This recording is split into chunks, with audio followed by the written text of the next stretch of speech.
नमस्कार विद्यार्थियों, मेघराज गुरुकुल में आपका स्वागत है। और आज का टॉपिक रीजनिंग का अपना है प्रॉपर ऑर्डर में हिंदी शब्दों के सार्थक क्रम। इससे पहले अपन आपको अंग्रेजी शब्दों के सार्थक क्रम के बारे में बता चुके दोस्तों। उनमें एक पैटर्न था, एक पॉसिबिलिटी थी जिसके जरिए अपन इजीली उनको कर पाएंगे दोस्तों। काफी मजेदार वीडियो था वो। उसकी सीरीज में आगे वीडियो कंटिन्यू कर रहे हैं अपन।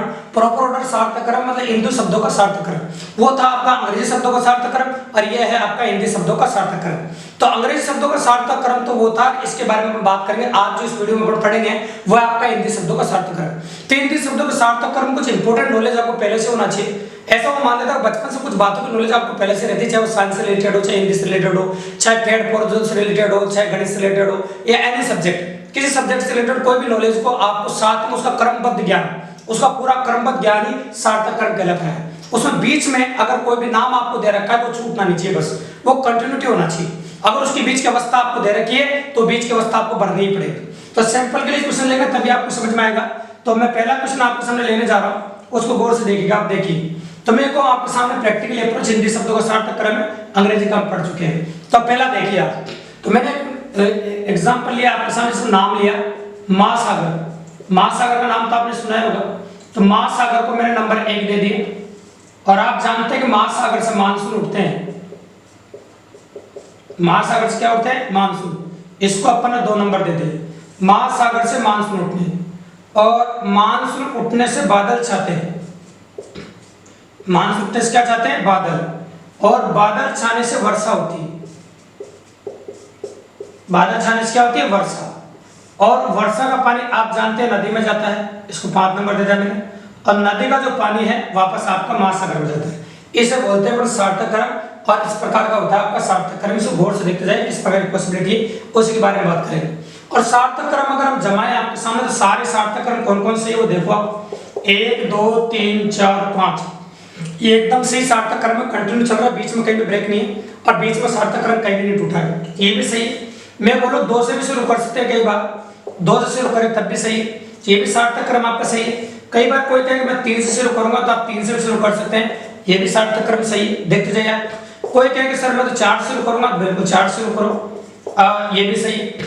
और कोई कहेगा सर मैं तो 5 से शुरू करूंगा, ये 5 लिखा, 1 लिखा, 2 लिखा, 3 लिखा, 4 लिखा, तो ये भी सही है। तो ये कह सकते हैं ये सार्थक क्रम भी सही है, ये भी सही है, ये भी सही है, ये भी सही है और ये भी सही है। ये सारे सार्थक क्रम इन नामों के हिसाब से एकदम 100% सही है जो हमने आपके सामने लिखे हैं। अब तुम्हारे मन में क्या लगा सर सारे ये तो सही लिख दिया अपन ने, ये तो बिल्कुल सही लिखा अपन ने, तो फिर एग्जाम में ऑप्शंस कैसे बनेंगे? ये बिल्कुल सही बात है आपकी। तो ऑप्शन वाला क्या करता है एग्जाम के अंदर जो आपके 4 option, because you are prepared only for option dependent exam, आप ऑप्शन पर आधारित प्रश्न के एग्जाम की तैयारी कर रहे हैं, अतः आपका पूरा ऑप्शन पर होना चाहिए कि ऑप्शंस कैसे आएंगे वो इंपॉर्टेंट बात है। और ऑप्शन किस प्रकार डिलीवर्ड होंगे वो इंपॉर्टेंट बात है। तो आपका पूरा ध्यान ऑप्शंस पर होना चाहिए और आपकी पॉसिबिलिटी भी दोस्तों ऑप्शन के हिसाब से होना चाहिए, because you are prepared only for competition exam, वो भी आपका ऑप्शन डिपेंडेंट एग्जाम। तो इसी के बारे में आप तैयारी कर रहे हैं। देखिए हम, तो जैसे मैं करूँ आपके सामने कि इनमें से क्या करता है वो, कि इनमें से एक ऑप्शन कोई से ले लेगा और बाकी गलत ले लेगा। जैसे 5 1 और 3 मैंने लिया, 1 3 5 4 और 2, फिर लिखा मैंने आपके सामने 3 5 2 1 और 4, ऐसे लिख दिया। और एक अपने यहाँ से ले लेते हैं 4 5 1 2 और 3। इस प्रकार के ऑप्शंस आपके सामने जनरेट किए जाते हैं और इस प्रकार के ऑप्शंस आपको दिए जाते हैं इस क्वेश्चन के अंदर। गौर से देखिए, ये आपके पहले क्वेश्चन के ऑप्शंस हैं। तो देखिए दोस्तों, आप एक बात विशेष तौर से सुनते जाना जो मैं कह रहा हूं आपके सामने, तो एक एक करके हम ऑप्शंस को चेक करना शुरू करेंगे। देखिए तो देखिए आपका जैसे मान लो 2 नंबर पर दे रहा है 2 नंबर, 2 नंबर के बाद डायरेक्ट 4 नंबर आ रहा है ना। तो 2 नंबर पर आप देख रहे हैं कि मानसून है। अब मानसून से डायरेक्ट वर्षा करा रहा है। हाँ हो सकती है, ये कोई लोडिंग वेरिएंट नहीं है, लेकिन बादल अनुपस्थित होता, यानी दिए के नामों में बादल नहीं है, यदि दिए के नामों में बादल नहीं है तो मानसून के बाद वर्षा आ सकती है। मानसून के बाद क्या आ सकती है? वर्षा। लेकिन अगर दिए गए नामों में बीच में बादल है तो आप अच्छी तरह जानते हैं कि बादल मानसून और वर्षा के बीच की अवस्था है। बादल जो है वो मानसून और वर्षा के बीच की अवस्था है, अतः बीच में आपके बादल का होना जरूरी है, बिकॉज दिए गए 5 नामों में बादल है वर्षा और मानसून के बीच में, अतः आपका ये ऑप्शन गलत है। बिल्कुल सही बात है। इसके बाद डायरेक्ट आप देखिए 1 और 1 के बाद आ रहा है आपका 3। अब 1 देखिए आप महासागर से डायरेक्ट ही बादल छाए। हाँ महासागर से बादल का नंबर आ सकता है डायरेक्टली, लेकिन अगर मानसून अनुपस्थित हो तो नामों में, लेकिन मानसून तो आपको दे रखा है इन 5 नामों में, अतः ये भी आपका गलत है, इसको भी हम डिलीवर नहीं कर सकते। इसके बाद अगर बात करें 3 के के बाद आपको 5 आ रहा है, मतलब बादल से डायरेक्ट नदी, बादल छाने से नदी बन गई। तो ये हो सकता है, कब हो सकता है, जब वर्षा बीच में नहीं दे रखी हो आपको। यहाँ भी वर्षा होती है बीच में और उसके बीच की अवस्था आपको दे रखी है। जब बीच की अवस्था है तो फिर हम आगे बढ़ ही नहीं सकते। उसके बाद लास्ट में देखिए आप 4 5 1 2 3 ये कंटिन्यू आपको दे रखा है, इसको गौर से पढ़ेंगे अपन। देखो वर्षा का पानी यहाँ शुरू किया, वर्षा का पानी नदी में गया, नदी का पानी महासागर में गया, महासागर से मानसून उठे, मानसून उठे से बादल छाए और बादल छाने से वापस वर्षा।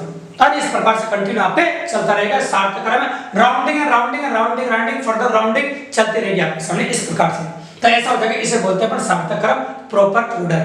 तो देखिए दोस्तों, पहले क्वेश्चन के अंदर हम ऑप्शंस आपको बता चुके हैं, तो आगे के जो 2 क्वेश्चन हम आपके सामने लेने जा रहे हैं उनमें ऑप्शंस नहीं लेंगे। ठीक है दोस्तों, डायरेक्ट क्वेश्चन डिलीवर करेंगे, डायरेक्ट क्वेश्चन लेंगे अपन, है ना। तो डायरेक्ट क्वेश्चन लेंगे 2 और तीसरा, फिर चौथे में एग्जाम में क्वेश्चन कैसा आएगा वो टोटली पैटर्न रखेंगे हम आपके सामने। एग्जाम में क्वेश्चन कैसे करने पहले भी सीख रहे हैं अपन, तो पहले इनको क्वेश्चन करना सीखिए, पैटर्न कैसे बन रहे हैं और किस प्रकार से गणित लेते हैं अपन। तो क्वेश्चन नंबर 2 में हम शुरुआत कर रहे हैं मिट्टी से। आप जानते हैं मिट्टी में बीज लगता है, मिट्टी में क्या लगता है, बीज। और बीज लगने से पौधा बनता है, यह आप बहुत बेहतर तरीके से जानते हैं। पौधे में पहले आप अच्छी तरह जानते हैं पत्ते आते हैं, ये भी बिल्कुल अच्छी बात है। और पत्तों के बाद पौधे में क्या आता है, फूल आते हैं या फल आते हैं। तो पहले फूल आते हैं, फिर उसके बाद आपके फल आते हैं। अब फलों के बीज पक जाते हैं, पकने के बाद फल मिट्टी में गिर जाते हैं, वापस सड़ जाते हैं और वापस बीज बन जाते हैं। और जो बीज बन जाते हैं आपके, वो वापस पौधा बनाते हैं, पौधे में वापस पत्ते आते हैं, फिर फूल आता है, फिर फल आता है, फिर वापस मिट्टी में गिरता है पेड़ में से। इसी प्रकार से घने जंगलों का निर्माण होता था। और पहले के टाइम पे आपको पता है कि जंगल नजदीक, जैसे मान लो सपोज करो सीताफल का पेड़ पौधा है, तो नजदीक बहुत सारे सीताफल के पौधे उगते ही चले गए। ऐसा क्यों हुआ, कभी उसके बीज गिरते गए गिरते गए गिरते गए, वो सड़ता गया उगता गया, ऐसे घने जंगलों का निर्माण हो गया। लेकिन आजकल ऐसा नहीं है, जब मान लो फल फ्रूट वाला कोई भी पौधा तो लोग तोड़ने के लिए पहुंच जाते हैं। अतः इस प्रकार के प्रोडक्ट फर्क नहीं रहे आपके सामने। तो मैं ये कह रहा हूँ आपके सामने कि मिट्टी में यहाँ शुरू करेंगे अपन, तो मिट्टी में आपका फल गिरता है ना, और फल गिरने से वो सड़ जाता है, गड़ जाता है, फिर बीज बनता है, बीज से पौधा बनता है, पौधे से पत्ते बनते हैं, अब पत्ते से क्या फूल बन जाते हैं, और फूल से फल बन जाते हैं। तो फूल आते हैं तो फल आते हैं, वापस मिट्टी में गिरता है। ये सार्थक क्रम आपका चलता रहेगा, काफी अच्छा वेरिएंट है और इजीली अप्रोच अपन कर सकते हैं आपके सामने। इसके बाद आते हैं क्वेश्चन नंबर 3 के बारे में। तो क्वेश्चन नंबर 3 के बारे में अगर अप्रोच करें अपन, तो देखो इंसान का जन्म लेने से मरने तक का जो क्रम है उसके बारे में बात करेंगे। इस क्वेश्चन में टोटल 7 नाम लेने वाले हैं अपन। एग्जाम का क्वेश्चन है, किसी एग्जाम में आया क्वेश्चन है। तो जन्म हुआ इंसान का, और जन्म होने के बाद इंसान क्या करता है दोस्तों, आप अच्छी तरह जानते हैं, शिक्षा प्राप्त करता है ना। जन्म हुआ, शिक्षा प्राप्त करी। इंसान शिक्षा क्यों प्राप्त करता है, और आप इस बात को बेहतर तरीके से जानते हैं, इंसान को बाबा बनने के लिए शिक्षा प्राप्त कर ही नहीं रहा है। यूं थोड़ी कि इंसान ज्ञान प्राप्ति के लिए शिक्षा की प्राप्ति कर रहा है, बहुत ज्यादा ज्ञान प्राप्त करना है उसके बाद हिमालय चले जाना है, ऐसा बिल्कुल भी नहीं है। कि दोस्तों इंसान जो भी तैयारी कर रहे, प्रिपेयर्ड हो रहा है आपकी आजीविका के लिए, मतलब नौकरी करने के लिए। तो ये समझ लीजिए आप कि शिक्षा क्यों प्राप्त कर रहा है, ताकि वो नौकरी कर सके, है सिंपल सी बात है। या फिर वो कोई भी रोजगार कर सके अपन, या अपने टैलेंट के हिसाब से कोई भी काम कर सके। नौकरी जरूरी नहीं, कोई भी काम कर सके, बट शिक्षा जरूरी है, वो इंपॉर्टेंट बात है। नौकरी, जब इंसान नौकरी लग जाता है या फिर फेमस हो जाता है तो उसको मिलती है शोहरत, मतलब फेमस हो जाता है। नौकरी लगने के बाद लोग उसको चाहने लग जाते हैं, जैसे बोलते हैं कि फलाना का लड़का है जो नौकरी लगा है, हार्ड के पास हम बोलते हैं ऐसे, तो यार बात चलाना यार। तो इंसान फेमस हो जाता है अपनी कास्ट में, अपने समाज में, अपने जिले में, अपने राज्य में। फिर शोहरत मिलने के बाद इंसान एक चीज से नहीं बचता, वो जरूरी है विवाह, मतलब इंसान की शादी हो जाती है। ऐसा कहा जाता है कि भारत में इंसान कुछ बने या नहीं बनो, लेकिन जवाई जरूर बन जाता है। तो वही कहावत आपके सामने है कि शोहरत मिलने के बाद इंसान का विवाह हो जाता है। शोहरत मिलने के बाद इंसान का क्या हो जाता है, विवाह हो जाता है। और विवाह, और जब एग्जाम में क्वेश्चन आया था, मृत्यु के बीच में कोई संस्कार नहीं दे रखा था। राजस्थान कल्चर में और भी संस्कार होते हैं, वो नहीं दे रखे थे। विवाह के बाद डायरेक्ट ही मृत्यु का नंबर था, बीच के कोई नहीं दे रखे थे, डायरेक्ट ही मृत्यु का नंबर था। और मृत्यु के बाद डायरेक्ट दे रखा था अंत्येष्टि, इसे बोलते हैं अंतिम संस्कार। क्योंकि आप जानते हैं जिसके पास जो आएगा वो तो लिखेंगे, तो अंत्येष्टि होता है, अंत्येष्टि होने के बाद उसका वापस जन्म हो जाता है। तो आप जानते हैं इंसान की मृत्यु होती है, उसके बाद अंत्येष्टि। भारतीय संप्रदाय के अनुसार जब तक इंसान को जलाया गाड़ा नहीं जाता, तब तक उसे जन्नत या फिर मोक्ष की प्राप्ति नहीं होती है। तो आता उसको अंत्येष्टि करनी पड़ती है, अंतिम संस्कार, उसके बाद उसका पुनर्जन्म माना जाता है। ये उसका साइकिल ऑफ पेरेंट है। इस प्रकार से वो सार्थक क्रम उसका चलता जा रहा है। ये उसका सार्थक क्रम, इसको कहीं से भी शुरू करें। अब मैंने ये जो नाम लिया आपके सामने एग्जाम में 7 नाम दिए थे, रैंडमली दिए थे, रैंडमली अलग अलग जगहों पे दिए थे। अब मैंने उनको इनके हिसाब से जमाया, पॉसिबिलिटी के साथ जन्म लेने से लेकर अंत्येष्टि तक क्या करेंगे। तो मैंने उसी हिसाब से जमाया, जन्म लेने के बाद इंसान शिक्षा प्राप्त करेगा, कोई शिक्षा प्राप्त करेगा, इन नामों में से कुछ और तो करेगा नहीं, जन्म लेने के बाद मृत्यु हो जाएगी, ऐसा कुछ नहीं। प्रोसेस मैंने बताया अपने आपको। फिर शिक्षा के बाद मैंने पहले नौकरी ली, फिर उसके बाद शोहरत प्राप्त करवाई, फिर विवाह करवाया, फिर उसके बाद अब अंत्येष्टि मृत्यु 2 नाम और बचे थे। अब अंत्येष्टि तो मैं पहले ले नहीं सकता, क्योंकि विवाह होने के बाद इंसान की अंत्येष्टि थोड़ी कर देगा। तो पहले मरते हुए उसी के बाद अंत्येष्टि होगी, है ना, और अंत्येष्टि होने के बाद पुनर्जन्म होगा। तो ये क्रम आपको जीवन रखना पड़ेगा, इस तरह का क्रम आप रखेंगे तब जाके आगे पॉसिबिलिटी बनेगी एग्जाम के अंदर। दोस्तों अब आते हैं, अब आपके मन में एक सवाल आएगा, सर एग्जाम के अंदर तो रैंडमली पॉसिबिलिटी होती है और रैंडमली आपको दिए जाते हैं नाम, तो मैं यहाँ पे रैंडमली आपके सामने 5 नाम लूंगा, मैं आपके सामने देखते जाइए और उसी हिसाब से एग्जाम के क्वेश्चन कैसे करेंगे और एग्जाम आपको क्वेश्चन करने में कैसे मदद करेंगे उसी के बारे में अपन बात करेंगे आपके सामने ऑप्शंस के जरिए। तो मैं 4 ऑप्शन भी लूंगा और टोटल आपके सामने 5 नाम भी लेंगे। और एक और बात याद रखना दोस्तों, आपकी जितनी भी जीके की नॉलेज है, जितनी हिंदी की नॉलेज है और अदर सब्जेक्ट्स की नॉलेज है, वो सारे सब्जेक्ट की नॉलेज हिंदी शब्दों के सार्थक क्रम में आपके काम आ जाती है दोस्तों। तो वही देखिए आप सुनिएगा दोस्तों, अपन ये ले लेते हैं भारत रत्न प्राप्त करने वाले कुछ लोगों का नाम, या फिर ऐसे ले लेते हैं और ज्यादा आसान हो जाएगा। भारत में कुछ राष्ट्रपतियों को नाम लिख रहे हैं। वैसे भारत में बहुत सारे राष्ट्रपति हुए, मैं सभी राष्ट्रपति की बात चर्चा नहीं कर रहा हूँ क्योंकि हम सार्थक क्रम जमा रहे हैं। तो अपन सिर्फ उन जब जितने भी राष्ट्रपति हुए हैं उनमें सिर्फ 5 राष्ट्रपतियों के नाम लिख रहे हैं, ठीक है। तो मैं पहला लिख रहा हूँ आपके सामने प्रणब मुखर्जी। तो पहला नाम जो लिखा मैंने वो लिखा मैंने प्रणब मुखर्जी।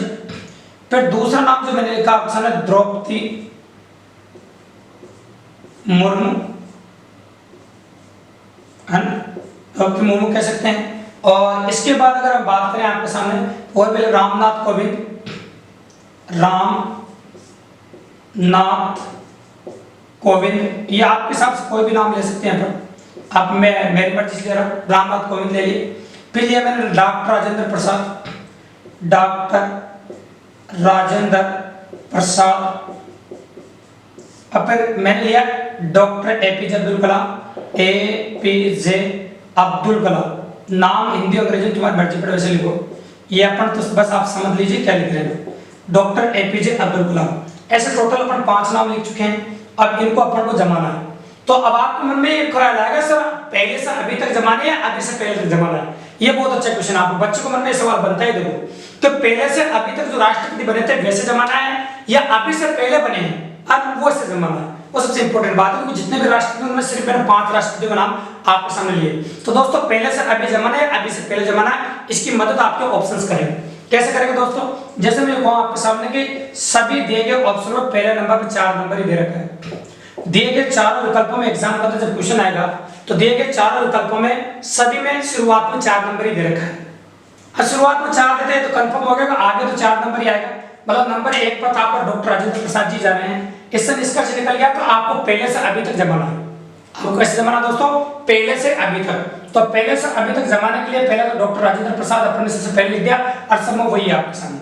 और फिर उसके बाद अगर हम बात करें आपके सामने तो ऑप्शन ने मदद कर दी आपकी। कैसे मदद करी, ऑप्शन ने खुद ने बताया आपको कि पहले से अभी तक करना है, क्योंकि सभी ऑप्शनों में 4 नंबर सबसे आगे दे रखा है। तो आपको टेंशन की बात नहीं है। तो मन में ये सवाल आ जाता है सर पहले से अभी तक बताएं या अभी से पहले बताएं, इसमें गलत होने के चांस काफी ज्यादा हो जाते हैं।